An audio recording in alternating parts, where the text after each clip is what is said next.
네, 영장에 있는 박성재 전 법무부 장관의 혐의 사실이 무엇입니까? 뭐 지금 수사 중인 사안이긴 하지만 그 지난 내란 과정에서 검찰을 동원하려고 했는지, 검사들을 보내려고 했는지, 그 다음에 구치소에 또 수용 여력이 있는지 이런 부분들이 좀 있었던 것 같습니다. 그렇습니다. 12.3 불법 계엄 선포 직후 밤 11시 30분에 박성재 전 장관이 간부회의를 소집해 계엄사령부 합동수사본부의 검사 파견을 검토하라는 지시를 한 것이 확인됐습니다. 1979년 11.6 때 전두환이 계엄사 합수부장이었던 것은 알고 계시죠? 예. 이번 계엄에서 합수부장 내정자가 누구였는지 아십니까? 윤석열의 충암고 후배인 여인영 전 방첩사령관이었습니다. 법무부 장관의 합수부 검사 파견 지시는 제2의 전두환 윤석열, 제3의 전두환 여인영, 이 사람들에게 부역하겠다는 것입니다. 이 심각한 내란 가담 행위 정말 기가 막힙니다. 다시는 법무부가 내란에 가담하는 이런 일들이 발생하지 않도록 불가역적인 조치를 하시기 바랍니다. 예. 그렇게 하시겠습니까? 예, 명심하겠습니다. 장관님, 건진법사 전성배 씨 압수수색에서 나온 현금 5천만 원 한국은행 관봉권 띠지를 검찰이 유실했습니다. 관봉권 한국은행 발행 날짜가 2022년 5월 13일입니다. 윤석열 대통령 취임 사흘 뒤입니다. 김건희와 밀접한 관계가 있는 건진법사가 가지고 있었던 이 돈, 윤석열 정권의 핵심으로부터 나왔다라고 의심할 수밖에 없습니다. 결국 윤석열 정권 핵심이 연루된 초대형 부정부패 사건을 덮기 위한 정치 검찰의 증거 인멸입니다. 어떻게 생각하십니까? 일단 지금 이 사건 보도가 나온 직후에 대검에다가 엄중한 감찰을 지시했고, 대검에서는 감찰 시작한 직후에 바로 또 수사에 착수했습니다. 수사 결과가 나와야 될 것으로 알고 있습니다. 이 건은 올해 4월 말 심우정 전 검찰총장에게 보고됐습니다만 감찰 지시를 하지 않았습니다. 이 또한 명백한 직무유기입니다. 김건희 국정농단 사건의 연관 사건인 이 사건, 김건희 특별법의 근거에 특검이 수사해야 합니다. 법무부는 사건 진상을 명백히 밝히고 특검이 수사할 경우 적극 협조해 주시기 바랍니다. 그렇게 네, 하시겠습니까? 예, 꼭 그렇게 하겠습니다. 장관님, 법무부가 윤석열이 수감되어 있는 서울구치소 김현우 전 구치소장을 지난 8월 인사조치했습니다. 인사조치 사유가 무엇입니까? 예, 그 윤석열 대통령 관련해서 변호인이나 또 관계자들 접견 과정에서 약간의 문제가 좀 있는 것으로 파악이 돼 갖고 어쨌든 서울 구치소에 또 인적 쇄신과 또 기강 확립을 위해서 조치를 했습니다. 네, 예. 저는 인적 쇄신이 아니라 이게 감찰을 통해 문제를 정확하게 확인해야 된다 이렇게 생각합니다. 올해 2월 강의구 전 1부속실장의 윤석열 접견 시에 휴대전화 반입이 있었죠? 예, 그렇게 파악했습니다. 네, 구치소장이 허가한 것입니까? 허가할 수가 없습니다. 그렇죠. 휴대전화 반입은 그 자체로 내란숙의 증거인멸의 길을 열어준 것입니다. 형집행법 132조에 따라서 수감자가 허가 없이 통신기기를 지닐 경우에는 2년 이하의 징역 또는 2천만 원 이하의 벌금에 처할 수 있는 중범죄입니다. 이에 대해서는 어떻게 조치를 취하실 겁니까? 예, 그래서 지금 우리 구치소 교정본부 산하에 또 사경이 있습니다. 조사를 하고 있고요. 명백하게 되면 적절한 조치를 취할 계획입니다. 네. 장관이 이번 주에 국회 법사위원회에서 윤석열 체포영장 집행거부 CCTV 공개하는 것에 대한 의결이 예상이 되고 있습니다. 국회 상임위 의결이 된다라면 CCTV 공개하시겠습니까? 예, 잘 아시는 것처럼 그래도 한때 대한민국의 대통령이었던 분의 어떤 집행 과정에서 나타난 불미스러운 걸 일반에 공개하기 좀 어려울 것 같습니다. 거기에 따른 여러 가지 법률적 문제도 있기 때문에 다음 국회 상임위원회에서 국회에서의 증언 감정에 관한 법률에 의해서 의결한다고 하면은 의원님들께서 많은 좀 열람할 수 있는 방법을 저희들이 좀 강구하려고 하고 있습니다. 네. 장관님, 윤석열은 사형 혹은 무기징역을 받을 수 있는 내란숙의 피고인입니다. 국민들께서는 분명하게 이 내란숙애가 어떻게 하고 있는지 반드시 확인할 필요가 있다라고 저는 생각합니다.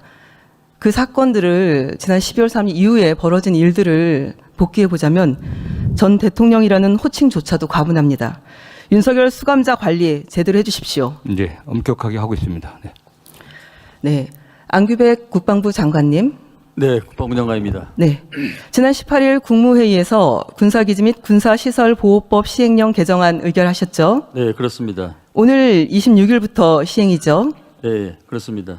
이번 시행령 개정으로 자료와 같이 군 공항 주변의 고도 제한 지역의 건축물 제한 높이 기준을 기존의 가장 낮은 지표면이 아닌 자연 상태의 지표면으로 변경하였습니다. 시행령 개정으로 건축물 제한 높이가 상향되어 성남의 재개발 재건축 사업이 사업성도 좋아지고 또 주민들의 주거 복지가 강화될 것입니다. 장관님 잘하셨습니다. 네, 이렇게 됨으로써 아마 해당되신 분들의 그 분담금이 약 5천에서 9천만 원 정도 덜 내게 될 걸로 기대하고 있습니다. 네, 성남 고도 제한 완화는 이재명 대통령의 대선 공약입니다. 빠른 공약 추진에 대해서 성남 시민을 대신해서 감사드립니다. 네, 장관님, 하지만 이게 끝이 아닙니다. 2013년 롯데타워 건설 때 서울공항 관련 활주로 각도가 2.71도 변경됐죠. 네, 그렇습니다. 활주로 각도 변경에 따라서 비행안전구역이 해제되는 지역은 고시를 통해 해제를 했습니다. 문제는 비행안전구역 변경에 대한 고시는 진행하지 않았다는 것입니다. 이로 인해서 고도 제한을 완화했어야 할 일부 지역이 현재까지 규제를 받고 있습니다. 이 변경 절차가 지금 어느 단계까지 진행되고 있고 언제까지 고시를 마무리할 예정입니까? 제1롯데월드가 신축이 그러니까 동편 활주로가 시작된 게 2009년부터 2013년까지입니다. 근데 이때 이 상황에서 보면은 상당히 어려운 결정을 당시에 했던 겁니다. 전투기까지 KA-1 전투기까지 성남공항에서 원주공항으로 이전까지 하면서 이 동편 활주로를 틀었던 것입니다.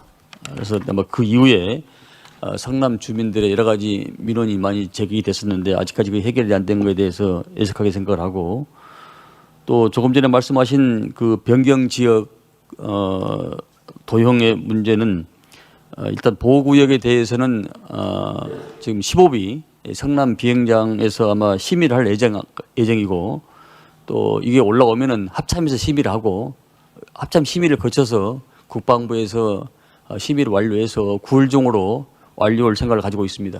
네, 장관님 늦었지만 다행입니다. 네. 조속히 비행안전구역 변경 고시를 해주셔서 추가적인 고도 제한 완화 추진해 주시기 바랍니다. 장관님, 이 외에도 성남시의 용역 연구 결과 성남 고도 제한 완화를 위한 추가 방안이 있습니다. 첫 번째는 보시는 바와 같이 현재 활주로 동측을 통한 비행기 선해 접근 경로를 서측으로 바꾸면 원도심과 주택가가 많은 활주로 동측에 고도 제한 완화가 가능합니다. 두 번째는 특별 선해 접근 방식을 도입하는 겁니다. 지형적 요인을 고려해 비행기를 특정 경로로만 접근하도록 하면 비행안전 5구역의 고도 제한 완화가 가능합니다. 이런 조치는 김해공항에서도 적용되고 있습니다. 세 번째는 비행기가 착륙할 때 필요한 최소 강화 고도 MDA를 현실화하는 겁니다. 현재 보수적으로 설정된 최소 강화 고도 310.9m를 적정 고도인 286.5m로 조정하면 고도 제한 완화가 가능합니다. 장관님, 이 세 가지 방안 국방부에서 적극 검토하고 그 결과를 위원실에 별도 보고해 주시기를 요청드립니다. 그렇게 해주시겠습니까? 제가 좀 한 가지 말씀드릴 사항이 있습니다. 이 군 공항은 일반 공항 민항 공항과 달리 이카오의 그 국제 항공 기준 기구에서 그 적용을 받는 게 아니고 FAA 미국 항공청에서 이 준용을 해서 제약을 받기 때문에 일반 공항하고 준용해서 할 수는 없다 이렇게 말씀을 드립니다. 왜냐하면은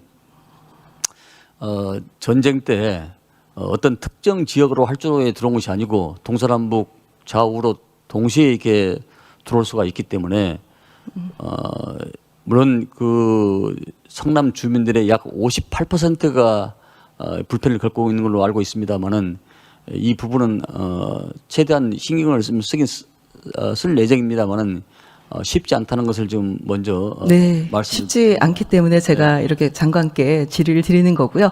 그래서 좀 특별한 검토를 요청드리면서 현재 김태년 의원께서 이제 대표 발의하고 저도 공동 발의한 군사기지 및 군사시설 보호법 개정안이 심사 중에 있습니다.